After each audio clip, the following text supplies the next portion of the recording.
possibly try to sabotage the greatest asset the league is. That there's a bit of a divide between the way that they see the game and the way that they think the Indiana Fever should play. Style of coaching is not for Caitlin Clark.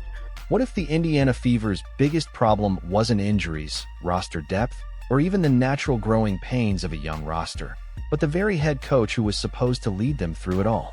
That's the question thousands of fans started asking. Because according to a storm of frustration on social media, Stephanie White wasn't just struggling with lineups or game plans. She was failing Caitlin Clark, and to some, it looked like she was actively sabotaging her. Think about how wild that is for a second. The WNBA's brightest star. The rookie who sold out arenas before she ever played a professional game. The player who turned Indiana into the center of women's basketball overnight. And instead of building around her, empowering her, unlocking her full potential, her own coach was reducing her, holding her back, even forcing her into roles that made no sense. Yes, you heard that right. The very woman hired to guide the Fever into the future may have been the biggest obstacle in Caitlin Clark's way. And when the Fever finally pulled the plug, it wasn't just another firing. It sent shockwaves across the entire league. Because this wasn't just about one coach losing her job. This was about control. This was about a power struggle between a generational player and the system trying to contain her. And for the WNBA, this wasn't a routine coaching change. It was a turning point.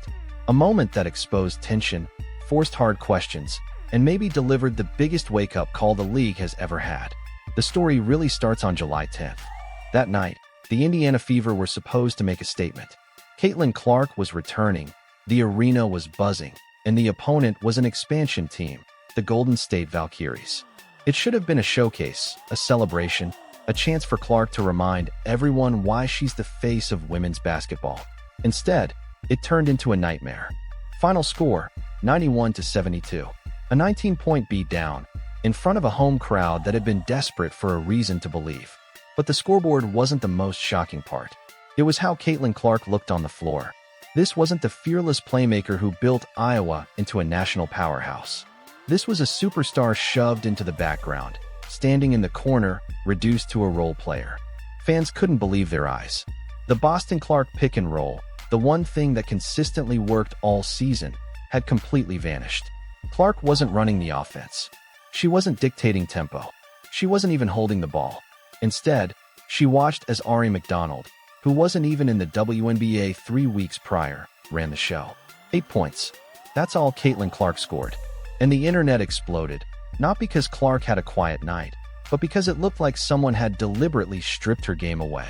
By the time the final buzzer sounded, the anger wasn't just about a bad loss. It was about sabotage, but the meltdown was only the beginning. The lineup decision that night raised every eyebrow in the building.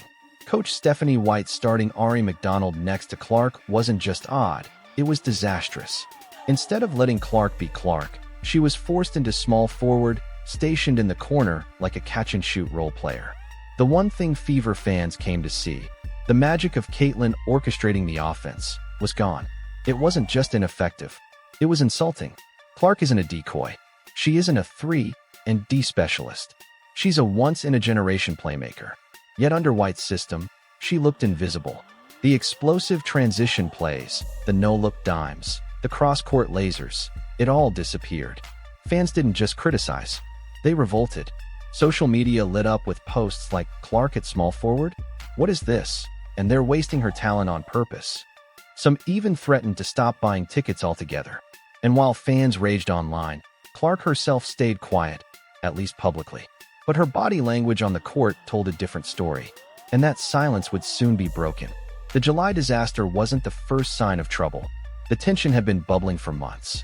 Back on May 24th, after a close loss to the Liberty, Caitlin Clark said something simple but telling. "I'm best with the ball in my hands. That's when I'm most effective." It wasn't trash talk. It wasn't frustration boiling over. It was just honesty. But moments later, Coach White praised something entirely different. She complimented Clark's cutting, her screening, her ability to move without the ball. It was subtle, but the message was clear. White didn't see Clark as the engine of the offense.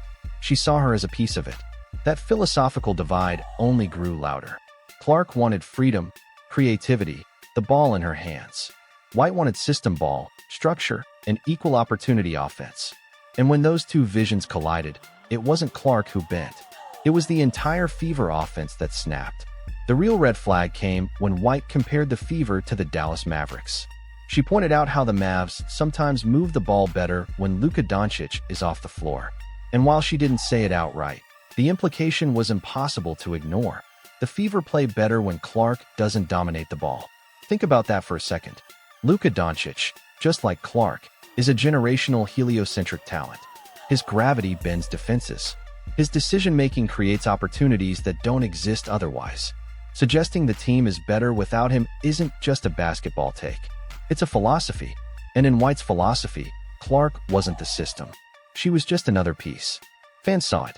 Analysts saw it. Even players whispered about it. Clark wasn't being empowered. She was being minimized.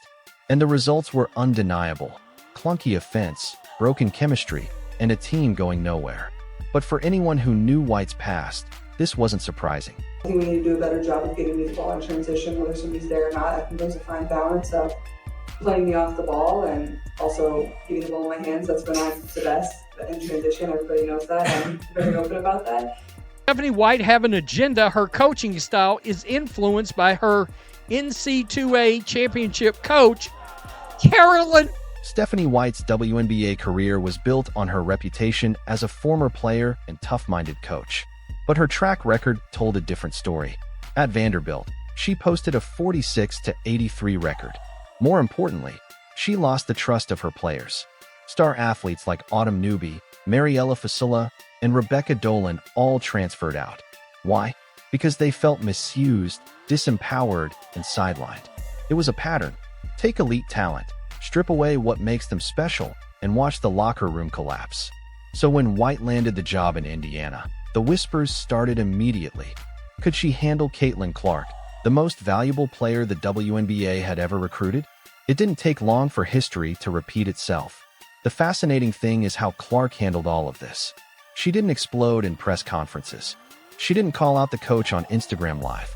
She didn't throw tantrums. Instead, she dropped hints. Over and over. I need the ball in transition. I'm best when the offense runs through me. I think we need to get back to that balance. Different words. Same message. It wasn't diva behavior. It was desperation, disguised as diplomacy. She knew something was wrong, but she also knew she couldn't say it outright. And while Clark stayed professional, fans and media didn't. They were done playing nice. After the Valkyries game, it felt like a switch flipped. Fans didn't just complain about the lineup. They accused White of actively sabotaging Clark.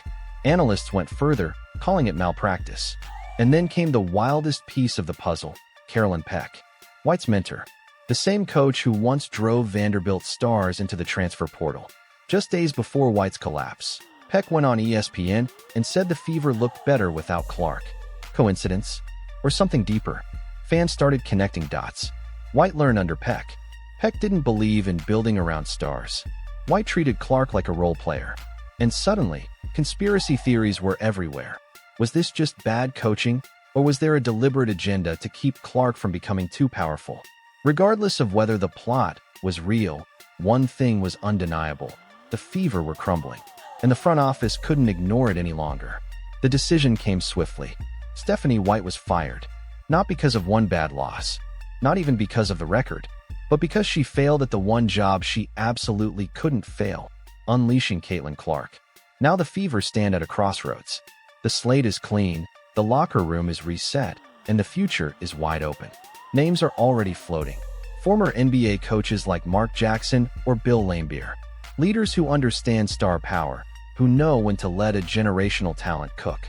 The opportunity is massive. Imagine Clark running 25 assist nights.